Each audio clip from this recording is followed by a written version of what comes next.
Bueno, hola a todos. En verdad, qué bonito que haya espacios así para poder compartir. Y esta exposición va un poco para eso, para compartir una experiencia de dirigir para un estudio proyectos cada vez un poco más grandes y el contraste que hay cuando tienes un propio proyecto para enfrentar con un presupuesto que puedes ganar un financiamiento, por ejemplo, y trabajarlo de manera independiente, que en verdad fue un salto bien grande. Podemos pasar a la siguiente diapo.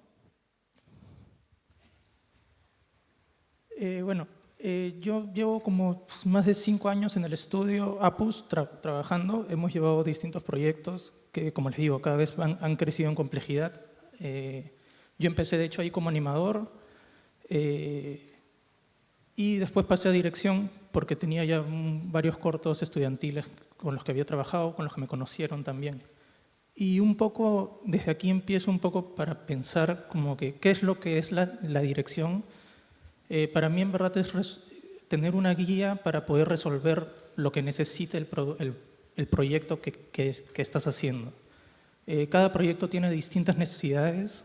Las necesidades se pueden plantear desde la dirección misma o desde el cliente, si es un servicio. Por ejemplo, aquí en las imágenes que están a la izquierda son proyectos que había trabajado antes. Algunos son proyectos muy cortos, de 1 minuto, donde se necesitaba trabajar cosas que eran casi memes, chistosos, rápidos, storyboards muy rápidos, porque la producción se hacía en 1 mes. Entonces todo se hacía un poco corriendo y era un poco cómo resolver eso. Y así un poco fui creciendo con la cantidad de proyectos que hicimos hasta que llegué al proyecto que está acá arriba, que se llama Starfall, que es casi un mediometraje de 30 minutos de un videoclip, de un álbum musical. Y Apus se encargó de los 15 minutos 2D, que eran la segunda parte. Pero nosotros hicimos todo el diseño de producción, etc. Y de hecho ese fue el primer proyecto ya de largo minutaje con el que me enfrenté. Ahí, más que todo, la necesidad era que, si bien era un proyecto cyberpunk que tenía mucha complejidad en arte, la animación no debía ser tan compleja. Entonces, bueno, se fue trabajando de acuerdo a eso y se llevó, de hecho, muy bien. Ahí también comenzamos a descubrir nuevos procesos, cómo dividir las áreas.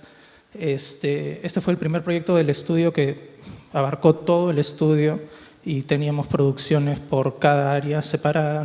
Normalmente era una productora de línea que veía todo, pero ahora teníamos producción de línea para arte, producción de línea para animación, para post, etc. Pero, sin embargo, nos quedábamos siempre con una animación limitada. Bueno, ahí a la derecha tengo un par de proyectos propios que también voy a hablar un poquito, pero eso va más allá. ¿Podemos pasar a la siguiente diapo, por favor?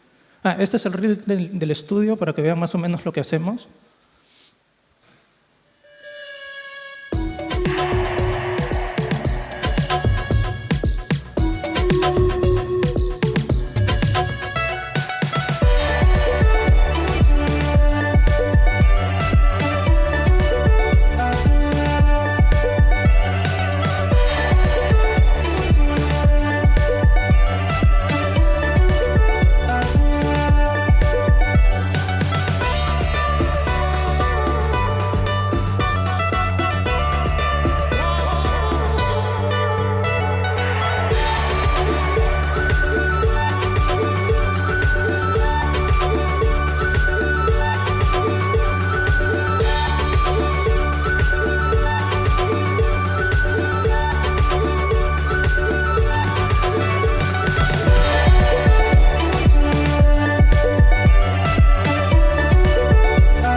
Apus, como ven, hacemos solo 2D. nos especializamos en eso y sobre todo tenemos muchas escenas de acción. Más o menos siempre nos conocen por eso y nos suelen llamar por cosas que tengan más acción. De hecho, este proyecto también empieza así. Este proyecto de Marvel se llama Today in Marvel's History y más o menos cuenta las primeras apariciones de los superhéroes. Esto viene de hace muchos años. Estas fueron las primeras versiones que hubo. Como ven, es mucho más motion graphics. Acá esto vamos a ver un poquito nomás para más o menos ver desde dónde viene. Esto lo creó Noah Sterling, que es el que consiguió el proyecto con Marvel y nos llamó a nosotros para realizar. Como ven, los proyectos estaban muy bien realizados, pero eran mucho más limitados, mucho más motion. Y después pasamos a lo siguiente. Podemos pasar a la siguiente diapo. Y después nosotros hicimos esto, que era un poquito más allá, igual la animación muy limitada, mucho más cartoon, más gráfico, ¿no? Apoyándonos mucho en recursos más que podemos hacer con motion, pero con un diseño un poco más interesante. Pero bueno, nada más allá de eso. Entonces, después vino este proyecto que duró un año. Bueno, de hecho, todavía estamos haciendo el último capítulo, que es Today in Marvel History, ya como que la versión súper.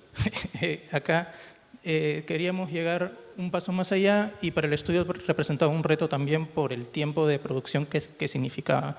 Entonces, esto estaba planteado para que tenga mucha acción, mucho movimiento de cámara, tratar de buscar animación no solo muy fluida, sino con poses muy interesantes.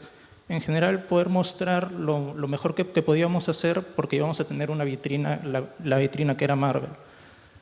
Y bueno, todos sabíamos que esto iba a ser un reto para todo el equipo, sobre todo por los tiempos de producción. ¿Podemos pasar a la siguiente diapo?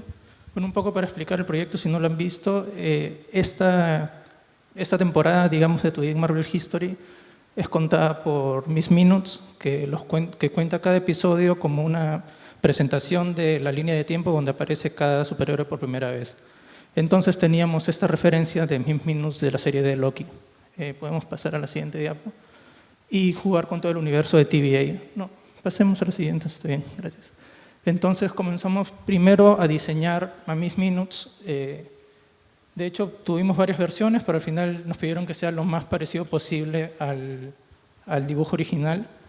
Pero en animación nos dieron más libertad y eso fuimos evolucionando también conforme pasen los capítulos. Ahí ahorita vamos a ver algunas animaciones que van a poder ver cómo evoluciona un poco. Entonces, lo de Miss Minutes nos permitía pensar ya en que íbamos a poder ahorrar más cosas de la animación anatómica que nos iban a traer los superhéroes. Entonces, con esto en mente, ya empezábamos a diseñar el flujo en que iban a haber dos bloques. De hecho, toda la parte de Miss Minutes la hicimos en casi todos los capítulos con la misma animadora, que se llama Helen Rodríguez, genial. Y entonces ya diseñamos este espacio para no tener que pensar más en estos momentos. Literalmente, en el primer capítulo diseñamos este espacio, más o menos mapeamos cómo iba a ser el motion que era dentro de este espacio y después lo replicamos moviendo solo pequeños detalles para poder centrarnos en lo más complejo. Ahora sigamos, por favor. Bueno, estos son algunos de los capítulos que han ido saliendo. Pasemos a la siguiente. Y ahorita quiero mostrarles el de Vision, que es ya no es el último, es el 7 me parece, y veamos un poquito lo que conseguimos aquí para después comentarles.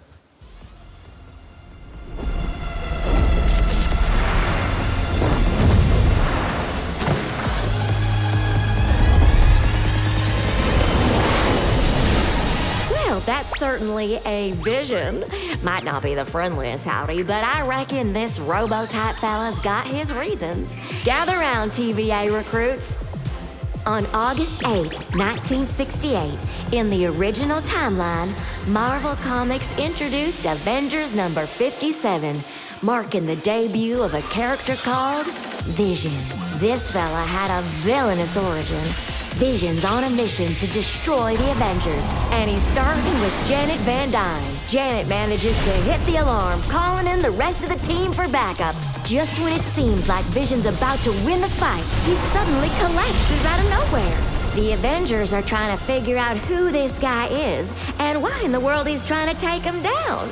But Vision, bless his little circuits, he's just as confused as they are. Turns out Vision's no ordinary guy. Oh no, he is a synthezoid, a synthetic human.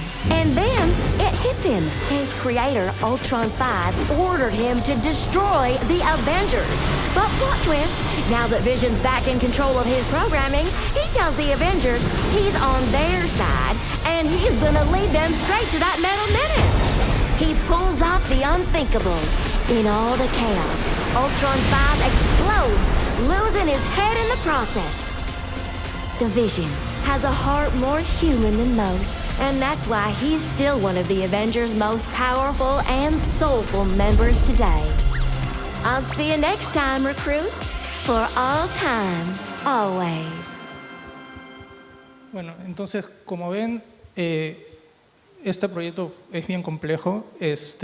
Nosotros, desde que empezamos, ya sabíamos qué era lo que nos iba a costar más. Sabíamos que el tie-down iba a ser el proceso más complejo, porque ya nos habíamos enfrentado con muchos otros proyectos donde habíamos tenido ese problema. En general, nosotros siempre abarcábamos el proceso de hacer un RAF muy suelto en planning y después pasar un RAF ya un poquito más en personaje. Pero el tie-down siempre solía hacerlo el mismo animador o teníamos un equipo especial para hacer tie-down que nos ayudaba un poco. Y aún así no se llegaba siempre, pero por las características del proyecto como que se dejaba pasar. Pero para esto decidimos que no. O sea, íbamos a en verdad tratar de hacer el tie-down más pulido que podamos. Y para esto comenzamos a pensar un poco cómo hacer la producción. Desde dirección, por ejemplo, tenía que estar... desde el inicio plantear animatics de refes para todo. O sea, en verdad, obviamente siempre hay referencias, pero en este proyecto las referencias son casi muy exactas para todos los planos. En los primeros capítulos no tanto, y eso se nota en el resultado. Pero para los demás, en verdad, eso ayudaba mucho a los animadores, porque ya no tenían tanto que hacer un planning, sino más que todo pasar un RAF suelto, pero ya pensando en el modelo del personaje y en el volumen. Bueno, acá para ver un poquito, este es el segundo capítulo que hicimos de Spider-Man. Bueno, ahorita voy a retomar lo del takedown, pero también teníamos que pensar en la narrativa, cómo trasladar el cómic a los videos. Por ejemplo, acá teníamos la portada que en verdad la resolvimos en medio del proceso, porque no habíamos pensado animar esa parte, pero nos la pidieron, entonces la resolvimos en motion. Esta parte de aquí, por ejemplo, es una referencia más de live action de la primera película de Spider-Man, que traduce esta viñeta de una manera muy, muy interesante. Acá pensamos en el cómic de Vision, que el cómic es muy noir, entonces lo pensamos en un código entre misterio, terror y más ligado también a esas paletas. Y bueno, y siempre pensando en utilizar movimientos de cámara muy dinámicos y que nos permitan empujar la animación y empujar en general el resultado. Por ejemplo, esta escena, pensándolo como un flujo continuo, nos sirvió para llegar a la toma que vimos allá a la derecha. Bueno, y después llegamos a momentos como este. Este video sí me gustaría repetirlo. Por ejemplo, si se puede... aquí, por ejemplo, vemos que Vision tiene un esqueleto y eso, o sea, en verdad no debería tenerlo, pero o sea, a mí me parece muy importante de dirección también ver un poco cómo va tu equipo y lo que propone tu equipo, porque puede ser que tú hayas planteado que no sea así, pero el animador, por ejemplo, mostró que se lo viera el esqueleto en el efecto y se vería súper divertido, o sea, súper interesante, súper fuerte. Entonces lo dejamos porque pensábamos que aportaba un montón. Entonces, en verdad, siempre también es importante escuchar al equipo y usar sus ideas, porque al final todos estamos empujando el mismo barco. Pasemos un poquito a lo siguiente. Ya, acá sí nos detenemos un poquito para regresar a lo del proceso. Si podemos poner play al RAF también. Por ejemplo, ese RAF fue un poco con la mentalidad que teníamos antes de hacer un RAF muy suelto, pero el problema que nos lleva a esto es que el pase a tie-down suele tener menos tiempo y te mueve toda la animación. O sea, el volumen en verdad es súper importante. Y yo sé que todos más o menos lo sabemos, etcétera, pero en nivel de producción, en verdad cuesta un montón pasar el tie down cuando la animación ya está muy planeada, se ve muy bien, pero el volumen no es exacto, sobre todo en los rostros. Siempre hay que cuidar esos espacios, porque si no, el tie down jamás va a salir y esa toma se va a complicar mucho más. Acá, por ejemplo, el piso no estaba bien planteado tampoco, y eso podemos pasar a la siguiente diapositiva. Y acá teníamos también el proceso de tener el layout antes marcado. Entonces había una confusión para los animadores con cómo mover la cámara, etc. Y después pasamos a otro flujo de proceso. Podemos ver la siguiente. Bueno, esta es la toma final, que de hecho, o sea, quedó muy bonita para hacer el segundo capítulo, pero teníamos varios errores todavía de tie down, bastantes. Por ejemplo, el personaje patina un poco al comienzo y lo ocultamos en post. El Duende Verde no está en modelo cuando está muy lejos. Detalles que ya se van viendo cada vez más frame por frame. Las líneas de Spider-Man vibran mucho. Eso nos pasó bastante en este capítulo. Entonces vamos a la siguiente diapo. Y acá empezamos a plantear ya diferente. Acá pueden ver la diferencia del RAF. Si bien hay momentos donde sí está bien suelto, hay muchos kits que están muy planteados, el volumen es muy correcto. Y bueno, y de hecho esta toma es de nuestro animador más pro que tenemos, que es Fer Corrales. Pero él no hizo el tie down. Este es uno de los pocos casos donde él no hizo el tie down, pero su RAF tiene tan bien el volumen, coloca tan bien los ojos, coloca bien las bocas, los hombros, entonces el pase de tie down se hace mucho más sencillo. Acá también para el flujo nosotros contamos con un director de animación específico para el proyecto, que es Alejo, y o sea, yo superviso también junto a él, pero naturalmente nos fuimos como que derivando la responsabilidad de que él no veía nada de tie down y yo comenzaba a ver todas las revisiones de tie down. Al comienzo no tenía ninguna asistencia y eso lo hacía bien pesado porque hay tomas donde hay que redibujar todos los frames prácticamente para que quede bien, pero ahí lo importante era, sobre todo, que es lo otro más importante que me parece de dirección, es cómo cuidar a tu equipo. O sea, este equipo es un equipo que se tiene que mantener todo un año para que pueda estar animando. De hecho, va a haber bajas, va a haber gente que va a salir y va a volver a entrar, pero tienes que tratar de mantenerlo lo más posible. Y eso es tratar de hacer los menos reprocesos posibles, tratar de que las correcciones sean exactas y vengan todas a la primera. Siempre se hace medio imposible eso, pero es lo que siempre se quiere hacer. Entonces, dimos ese esfuerzo. O sea, si teníamos que redibujar todos los frames desde supervisión, lo hacíamos para que el animador ya no tenga que pensar tanto en eso, sino más que todo se guíe de la corrección. También tratar de aliviar mucho a Tinta. Como ven acá el tie down está bien pulido y Tinta tiene que resolver poco en cuanto a modelo, que en general es lo que debería pasar, pero todos sabemos que Tinta siempre termina corrigiendo modelo a veces, pero en proyectos de tan poco tiempo, porque estos capítulos se hacen como en 1 mes y medio, y es un montón para tan poco tiempo, entonces en verdad nos cargábamos un montón la supervisión para tratar de que los animadores corrijan lo que tienen que corregir y no tengan reprocesos. Pasemos un poquito a la siguiente. Este es el capítulo de Gwen Stacy, que es el siguiente, donde tenemos un plano parecido, con mucho movimiento de cámara. Este es otro animador, que es Frat de Ecuador. Aquí, como ven, comenzamos tenemos este RAF que era bien suelto. Acá, por ejemplo, cuando llegó esta primera versión, teníamos la preocupación de que no se llegue a hacer un buen tie down, porque como ven el volumen no está correcto, o sea, es un monigote muy suelto. Pero como era el mismo animador que iba a hacer el tie down, como que le dimos ese rango para probarlo, o sea, le dijimos, oye, estamos preocupados. Eso también es súper importante, siempre hay que comunicarte con el equipo porque, o sea, van a entender el ritmo que tienen y van a entender lo que tienen que entregar.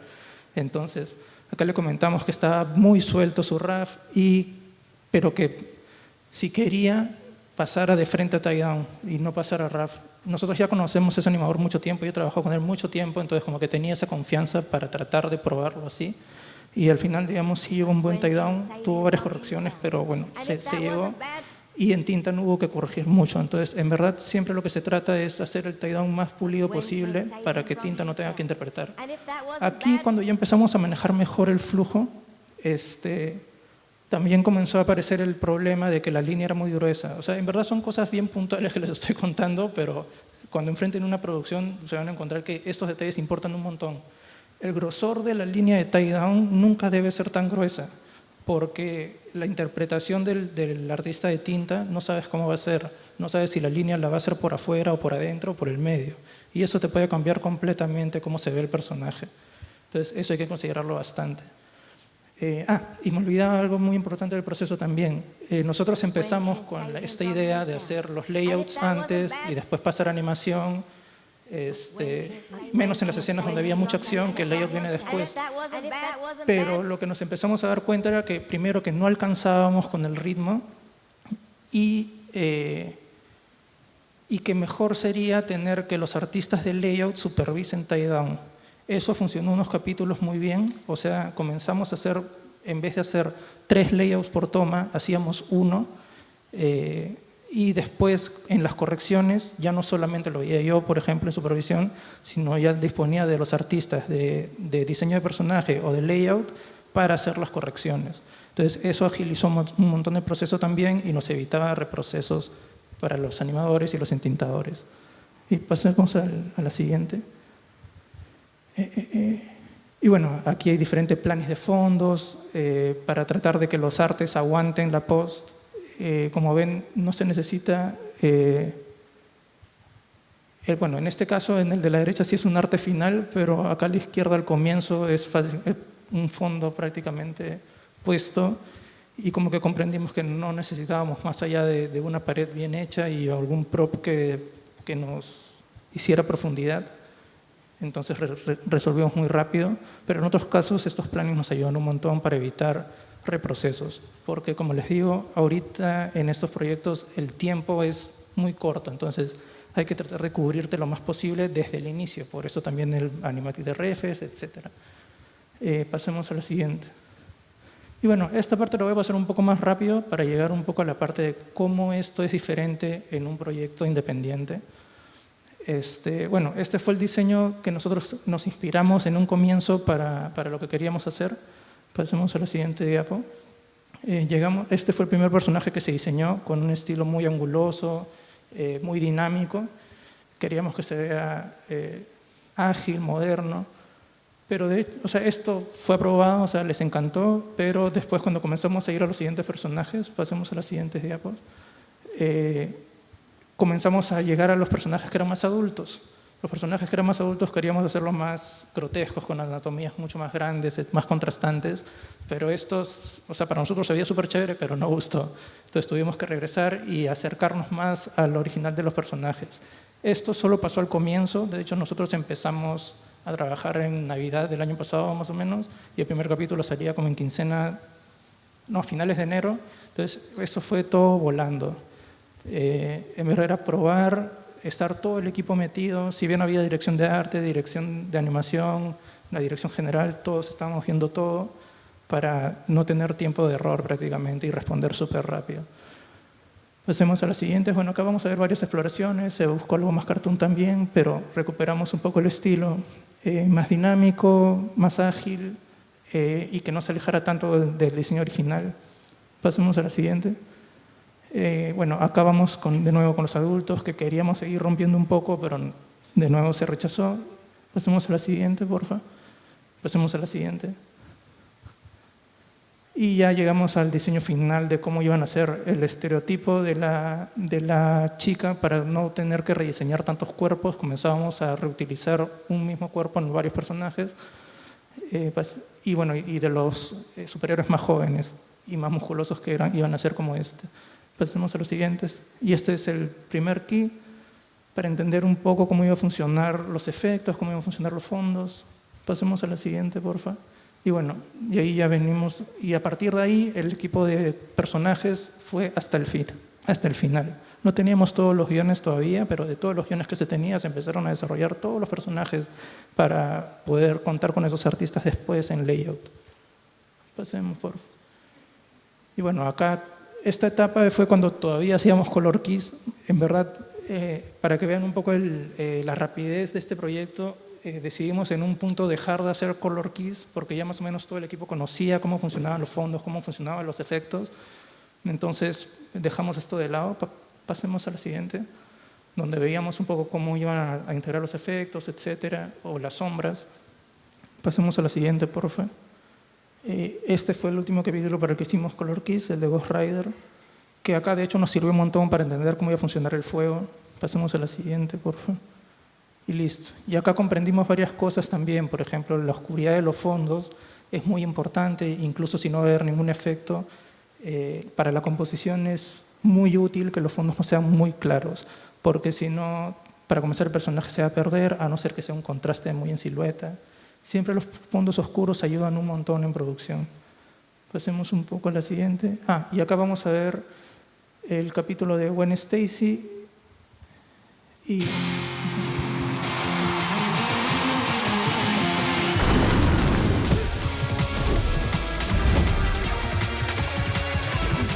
Well, ain't this just a pickle? Gwen Stacy is alive and in big trouble. On September 17th, 2014, Marvel Comics published Edge of Spider-Verse #2. In this timeline, Gwen Stacy is Spider-Woman, sometimes called Spider-Gwen. Gwen's the one who got bit by that radioactive spider, not Peter Parker, and she is rocking it, webs and all.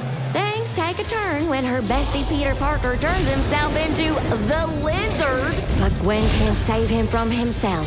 And if that wasn't bad enough, her dad, captain of the police force, is on the hunt to arrest the mysterious Spider-Woman for Peter's murder. Enter Matt Murdock. That's right. Matt ain't exactly the heroic lawyer y'all know and love in this timeline. Here, he's Kingpin's right-hand man. Teamed up with the villainous Rhino, they put a hit out on Captain Stacy. Gwen swings into action to save her father, even if he is hunting her alter ego. The two come face to face, and Captain Stacy doesn't have the slightest clue it's his own daughter staring at him. With the whole world against her, Spider-Woman goes ghost, but keeps on fighting. She's got something to prove, and trust me, this is just the beginning. Well, that was quite a web to weave. Thanks for tuning in, y'all. For all time, always. En este capítulo empezamos a ser mucho más dinámicos con Miss Minutes. O sea, el cartoon era mucho más cartoon. De hecho, a mí me divierte mucho hacer cartoon. Entonces empujamos ahí bastante. Y otra cosa que nos dimos cuenta para este capítulo fue el nivel de sombras. Nosotros teníamos varios niveles de sombras antes, pero nos jugaban en contra con el tie-down mucho. Y como que no se apreciaba tanto. Entonces regresamos un poco a las refes a ver cómo se manejaban y comenzamos a tener la regla de que las sombras abarcaran áreas muy grandes. O sea, si una sombra iba a abarcar solamente un detalle, se sacaba. Entonces eso nos ayudó un montón en ese capítulo y un poco lo replicamos en este. Este es el último que está en horizontal, me parece, en YouTube. No, este no está en YouTube, está solo en Instagram, me acabo de acordar. Así que el horizontal solo lo van a ver acá. Veamos este por...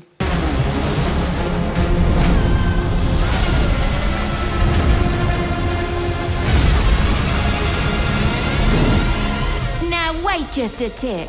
Last time I saw her, she was one of the good ones. Let's scroll back through the timeline. After sacrificing her life on a space mission with the X-Men years before, Jean Grey, a mutant with mighty strong telepathic powers, was taken over and saved by an ancient cosmic entity called the Phoenix Force that made her super duper powerful. Fast forward to October 16th, 1979, when Marvel Comics released Uncanny X-Men #129, setting the stage for the legendary Dark Phoenix saga. After a tough battle, the X-Men leave Muir Island and head back home. On their journey, Jean Grey starts seeing things that she just can't explain, and she doesn't know it yet, but there's a real nasty puppeteer behind the curtain. That'd be Jason Wingard, a.k.a. Mastermind, pulling all those psychic strings to make Jean believe she's living a whole different life. Enter the Hellfire Club, a shadowy elite society of wealthy and powerful folks with its own secretive inner circle, bent on villainous mutant world domination, including members Emma Frost and that no-good Mastermind. He messes with Jean's mind so much, she starts to forget who she really is, until the Phoenix Force itself gets twisted and corrupted. That's when she gives in completely, and a terrifying new alter ego is born, the Dark Phoenix. Now let that be a lesson, recruits. Sometimes the most dangerous threats ain't the ones you can fight. They're the ones messing with your mind. Keep your wits about you, y'all. For all time, always. Bueno, y un poco, bueno, eso es toda la parte de Marvel. Ahorita para cerrar voy a hablar un poco de la parte más independiente, pero en verdad, bueno, este es el equipo, está casi todo aquí. En verdad el equipo es lo más importante, siempre hay que pensar en qué tan pesado es el proyecto, tratar de arreglarles la vida lo mejor posible para que no sea tan matado. Obviamente siempre va a haber crunch, siempre va a haber el momento donde hay algunas amanecidas. Bueno, en verdad en este proyecto no ha habido amanecidas, pero sí ha habido mucha carga. Pero bueno, nada, siempre hay que pensar en el equipo. Pero un poco, ¿por qué he contado todo lo que he venido diciendo? Porque, como ven, en general en Latinoamérica, como ya vimos en la charla anterior también, los procesos los vamos descubriendo en el camino, y vamos viendo cómo resolverlos también en el camino. O sea, no hay nadie a quien preguntarle como que, oye, ¿cómo fue? Entonces, en verdad, cuando enfrenten algún proyecto ustedes, espero que se acuerden un poco de las charlas que hay acá, porque me parece súper importante ver cosas muy técnicas, muy puntuales, que nos pueden resolver muchas cosas. ¿Podemos seguir a la siguiente diapo? Este es un corto que gané hace unos años, un estímulo para hacerlo en Perú, y de hecho ha tenido un recorrido genial. Llegó a Annecy, a Chilemonos, Pixelatel, ha sido ganador de algunos festivales. Y fue mi primer corto, digamos, profesional, trabajado con presupuesto y con un equipo. Entonces, teniendo ya la experiencia que tenía de trabajar en un estudio, esto fue muy diferente y no esperaba que fuera tanto, sobre todo por el flujo que se da. ¿Podemos pasar a la siguiente diapo? Este es el tráiler, es muy cortito. Oscar, ¿ya vamos?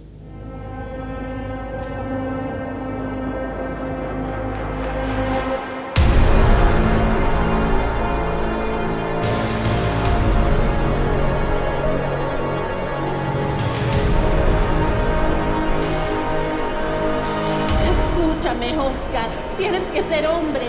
Ya estás grande. Te tienes que ir ahorita.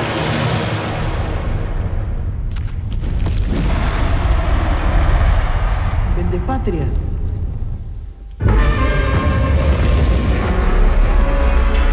Entonces, este proyecto se hizo con un equipo reducido durante 2 años y todo fue como en freelance.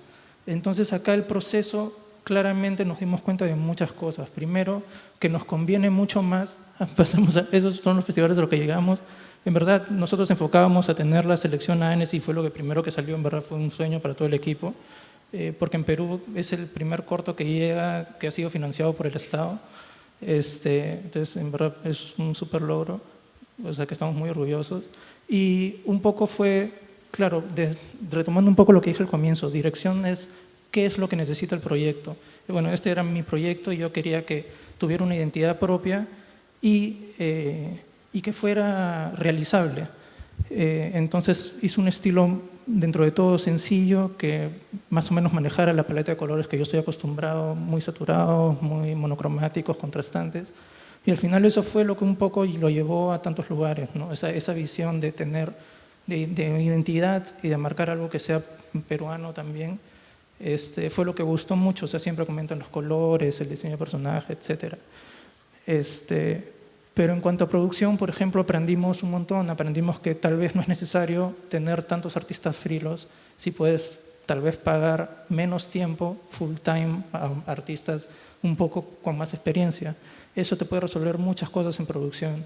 También saber qué procesos en verdad necesitas. En un proceso de servicio normalmente necesitas todos los procesos, porque tienes que estar muy seguro de todas las cosas. En cambio, en un corto hay varias cosas que se van descubriendo mientras las vas haciendo. Y a veces, por ejemplo, un estampillado no necesita pasar a ser un storyboard tan pulido. Tal vez con el mismo estampillado ya puedes comenzar a conversar con los animadores e ir descubriendo ahí. Entonces, esto es bien importante de pensar de que un proceso independiente tiene no solamente la necesidad de también tener una voz propia, sino también de saber usar inteligentemente el presupuesto que tengas. Entonces, dirección siempre tiene que estar pensando en eso, no solamente producción, porque de esas limitaciones también puede salir cosas chéveres, creativas, porque la creatividad es como que resolver cosas, entonces eso te puede ayudar mucho a eso. Pasemos a la siguiente.